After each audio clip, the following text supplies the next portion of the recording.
estudioso da metafísica, chamada metafísica ou metapsíquica antigamente, e que hoje já tem o nome de parapsicologia, mas na época em que papai começou a se interessar por esses assuntos, o nome era metafísica, mesmo a metapsíquica.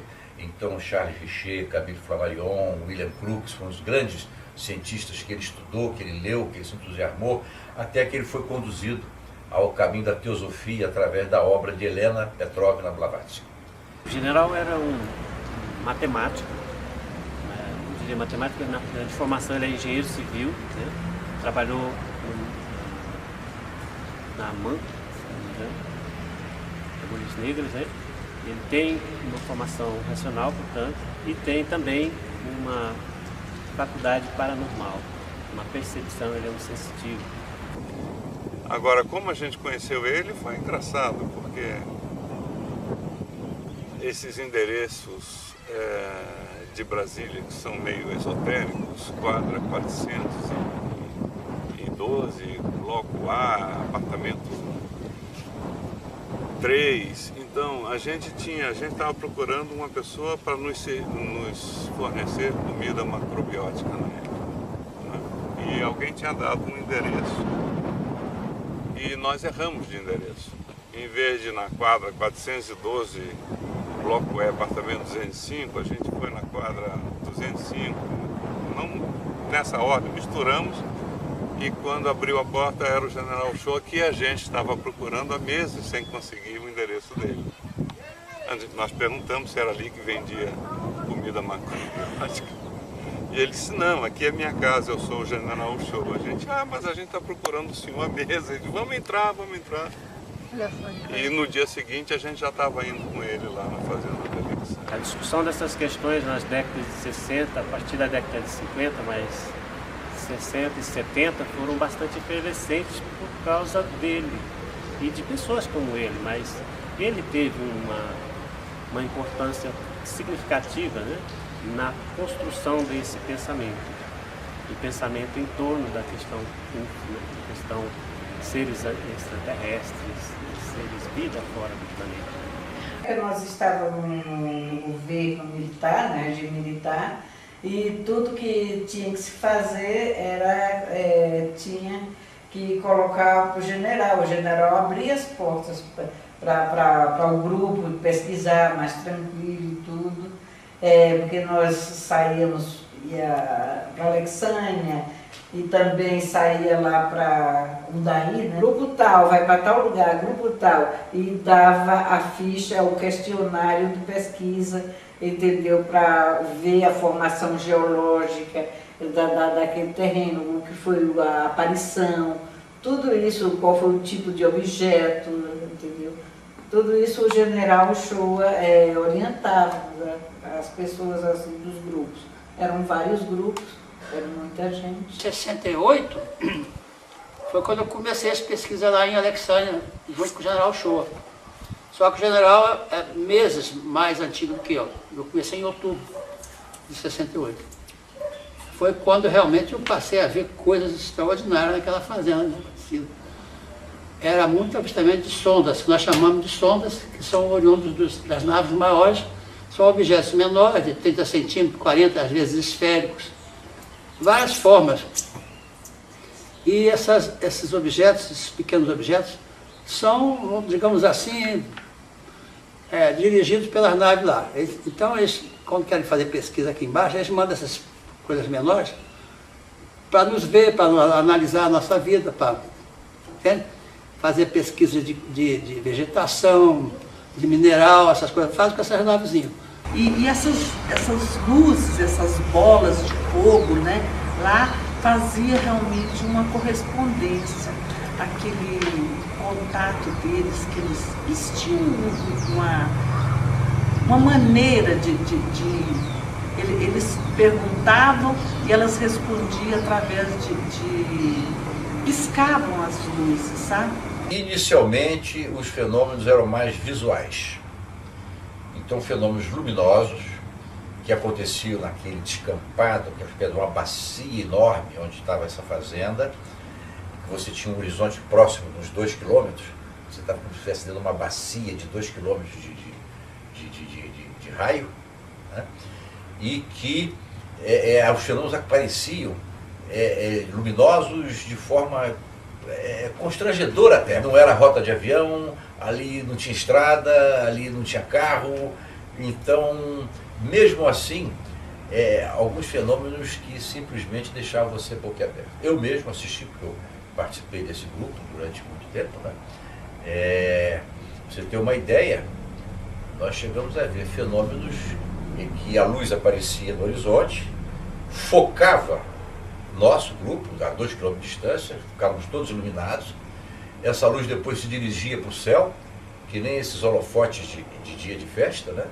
Que ilumina as nuvens, se dirigia para o céu. E depois, várias vezes aconteceu isso, esse foco fazia um U invertido, uma ferradura. A luz fazia isso assim, ó. Cheguei muito perto uma vez, bem assim, uns 2 metros de uma luz dessa, quase que eu boto a mão, era esfera, era uma esfera luminosa, mudava de cor, aumentava, a luminescência diminuía, mudava de azul para branco, branco para vermelho, verde, amarelo, entendeu?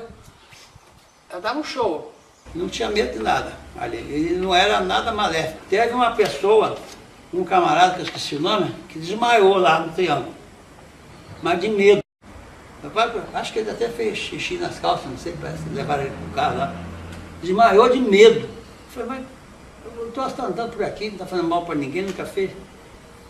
Teve jeito não, o cara caiu lá, uma coisa horrorosa. Estragou a pesquisa, teve que ir todo mundo embora. Aparecia por aqui, em volta da gente. Falo com a esposa dele, um companheiro de pesquisa lá adiante.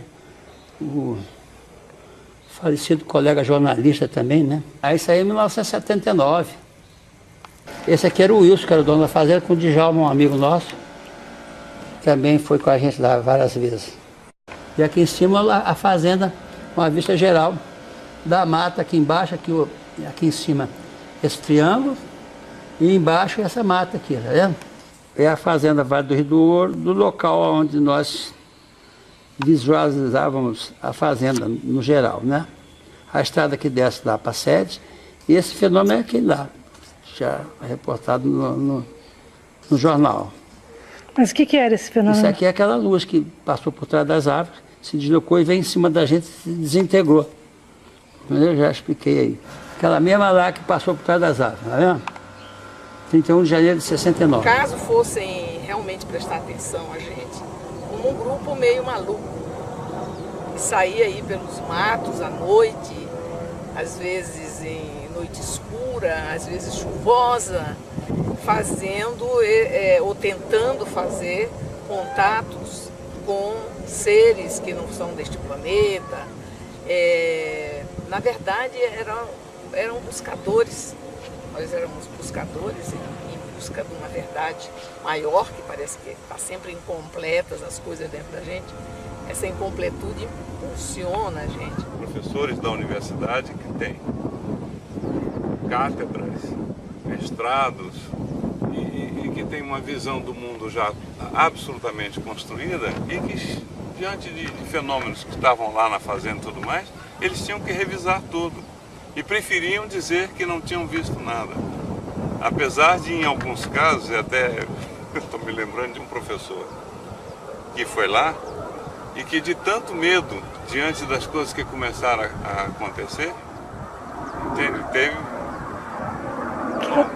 Ele se mijou todo e saiu todo mijado. Pois bem, essa mesma pessoa meses depois, em entrevista, dizendo, não, aquilo foi uma ilusão. Liguei aqui a um grupo de pesquisas parapsicológicas em Brasília, no começo da década de 70, final da década de 60, começo da década de 70, um grupo de pesquisa parapsicológica que tinha uma das missões, uma das tarefas, era pesquisar uns eventos chamados ufológicos, né, que estariam acontecendo na região de uma fazenda em Alexânia.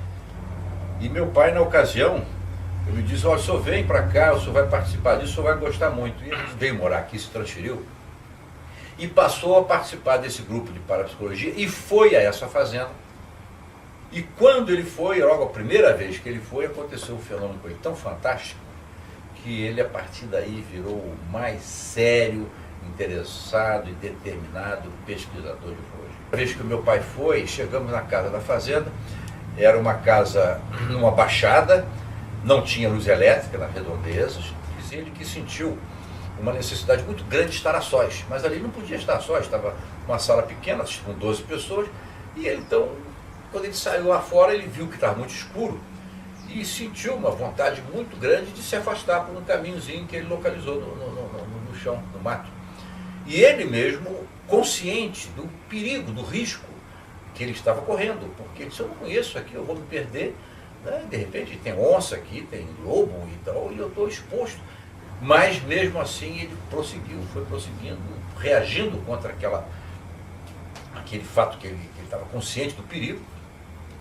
Mas de repente ele viu uma clareira, e nessa clareira ele viu uma pessoa. Que essa pessoa de imediato se dirigiu a ele dizendo o seguinte, sou Yogarim. E ele já ficou extasiado vendo aquela pessoa com um olhar místico, uma pessoa de vestes brancas, com turbante, com barba, né? Ele vendo todos os detalhes, a pessoa toda iluminada naquela escuridão. Sou Yogarim. Eu estou aqui para lhe dizer que você tem uma missão aqui. E a sua missão aqui é pesquisar, analisar, escrever livros e divulgar. E veja bem, eu estarei dando proteção a você.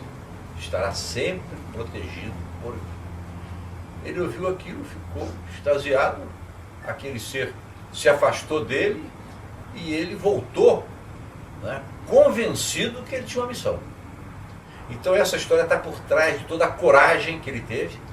O papai já era um homem de idade nessa época, passou quase 20 anos depois disso, com pesquisas, madrugada dentro, subindo morro, descendo morro, fazendo grupos, pesquisando de maneira séria, fazendo relatórios, analisando, escrevendo livros e cumprindo a determinação que o mestre lhe deu.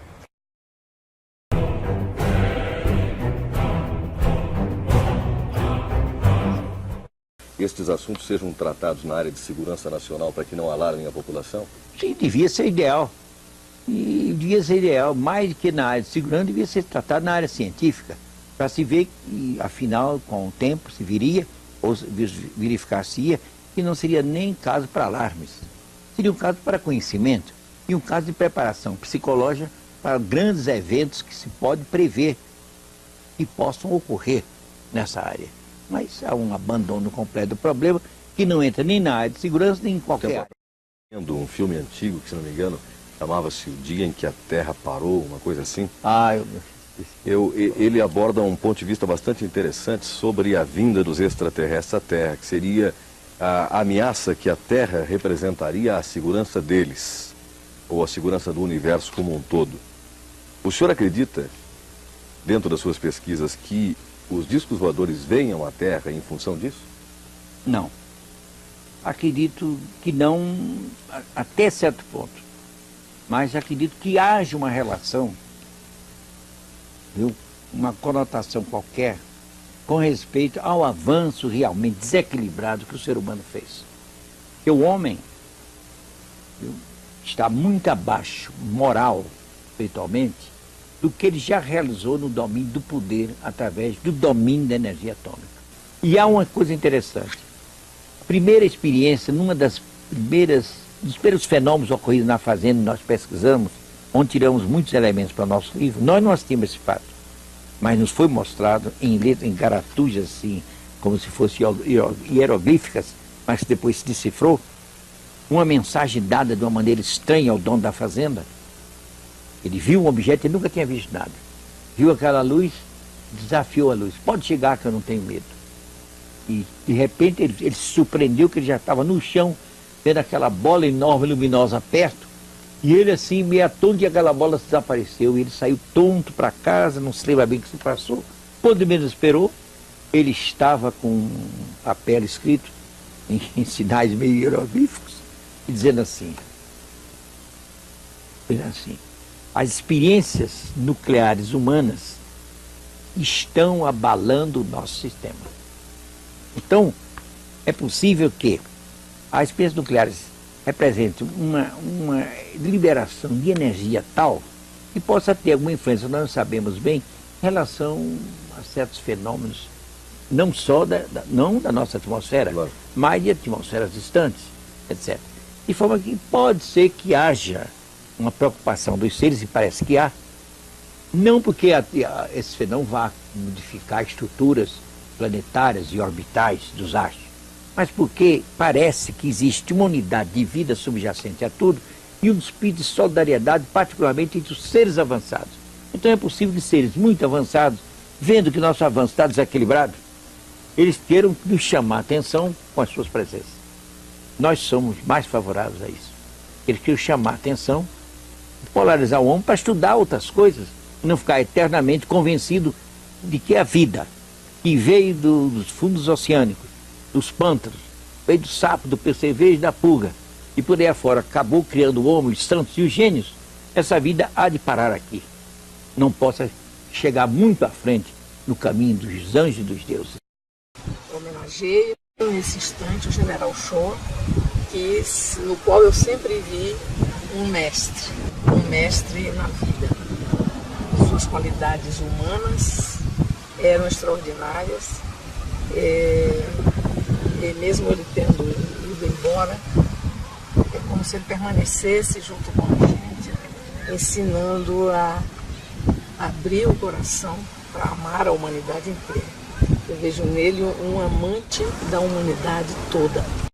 Na minha impressão, o motor do seu trabalho, esse amor que ele conseguia derramar, essa generosidade que ele conseguia ter com as pessoas. Om Namo Narayanaya. Om Namo Narayanaya. Om Namo Narayanaya. Om Namo Narayanaya.